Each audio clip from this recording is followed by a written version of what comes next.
गौतम बुद्ध के बचपन का नाम सिद्धार्थ था। सिद्धार्थ नाम का अर्थ होता है वह जिसने अपने सभी इच्छाओं को पूरा किया। यह नाम उनके पिता राजा शुद्धोधन ने रखा था, क्योंकि जब बुद्ध का जन्म हुआ था तो सभी ज्योतिषियों और विद्वानों ने यह भविष्यवाणी की थी कि यह बालक बड़ा होकर एक महान सन्यासी बनेगा। परंतु बुद्ध के पिता राजा शुद्धोधन को यह बात अच्छी नहीं लगी। वे अपने पुत्र को एक महान राजा के रूप में देखना चाहते थे, न कि एक सन्यासी। वे नहीं चाहते थे कि उनका पुत्र फकीरों का जीवन जिए, इसलिए सिद्धार्थ के रहने की व्यवस्था विलासिता से पूर्ण की गई। उन्हें तरह तरह की सुख सुविधाओं से रखा गया, दुख की अनुभूति तक न होने दी। परंतु एक सन्यासी के लक्षण तो बचपन में ही दिख जाता है। वे बचपन से ही शांत और सरल स्वभाव के थे। दया और करुणा तो उनके मन में कूट कूट करके भरी है थी। अक्सर सिद्धार्थ एकांत में जाकर ध्यान मग्न रहा करते थे। एक दिन की बात है, सिद्धार्थ अपने उपवन में एक शांत जगह इसी प्रकार ध्यान मग्न थे।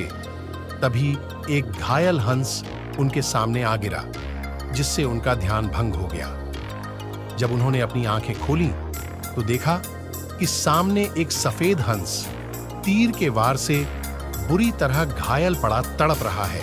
उसे देखते ही सिद्धार्थ का मन द्रवित हो उठा और उन्होंने उसे तुरंत उठा लिया। धीरे धीरे वे हंस को सहलाने लगे और फिर पास के सरोवर में जाकर उसका घाव धोकर उसके शरीर से धीरे से तीर को निकाला।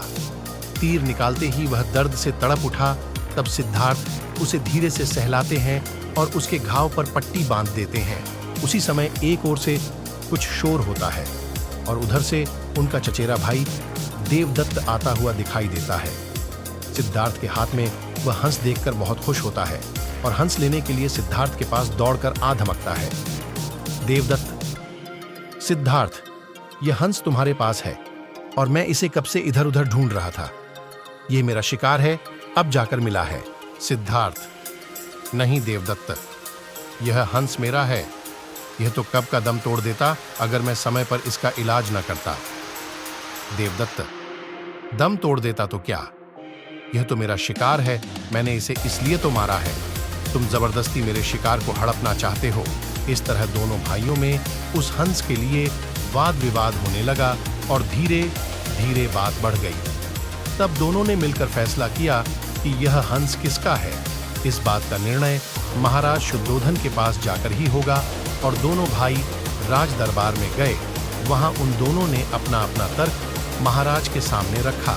महाराज शुद्धोधन विचार करके बोले, चूंकि यह हंस देवदत्त का शिकार है, इसलिए इस पर पहला अधिकार देखा जाए तो देवदत्त का है, परंतु सिद्धार्थ ने इसकी जान बचाई है और मारने वाले से बड़ा बचाने वाला होता है, इसलिए यह हंस सिद्धार्थ का हुआ।